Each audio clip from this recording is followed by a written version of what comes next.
it's Ezra Levine here from Mascot. Here's a quick video on how to mark something as sold if you sold it off one of our integrated channels. As a quick reminder, if it sells through one of the platforms integrated with Mascot, Mascot will instantaneously and automatically remove it from all of the platforms and calculate your sales data that way. And it'll also calculate a profit and loss if you put in the item cost details. But say you're someone who sets up a lot of shows and you move inventory that way. Say you're someone who sells something on a Facebook marketplace. Say you're someone who sells something on a channel that's not yet integrated with Mascot. Perhaps it's an auction platform. Maybe you sold something privately, right? There's a lot of ways to move inventory in this industry, some of which have not yet been integrated into Mascot. So I want to just show you how easy it is to mark something as sold and then ultimately to keep records of the items that you sold and how much you may have made or lost in those items. It's very important. We think it's important to just keep good measurements of all these things, keep good records of all these things. It'll make you better. It'll make you a better collector. It'll make you a better dealer.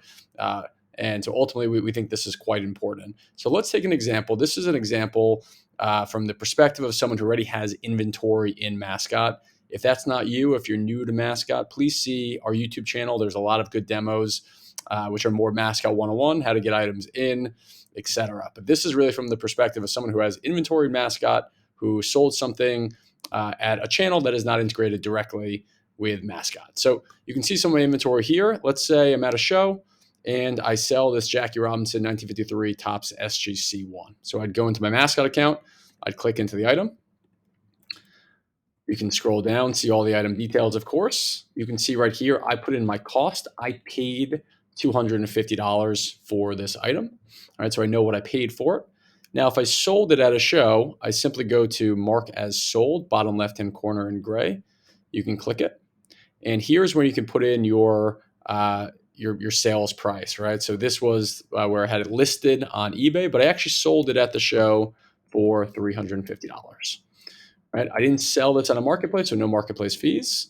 I handed it to the buyer, so I'm not paying any shipping on this. Cash, he paid me in cash for this, so that's my payment type. Delivery type, local pickup. That really means that the person picked it up from me in person locally, so I'll use that as my delivery type.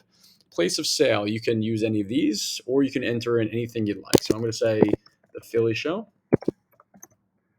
Just click add, and here's a date at which I sold it. Once that's done, simply click save. It'll say the invoice has been successfully created. Then to see the actual history of that sale, go to this tab called Sales History, and you can see it's right there along with how much money I made or lost. You can adjust some of those other columns in Mascot too. You can input anything else you'd like, and obviously the calculations will automatically adjust for you. And that's it, right? So now I see a whole litany of all the items that I've sold. I see the date at which I sold it, the prices at which I sold it. And again, just a really robust calculator, if you will, to help measure your performance and help keep track of the actions that you're taking. So I hope this was helpful. And you can check out our YouTube channel for a lot more videos. Thanks so much.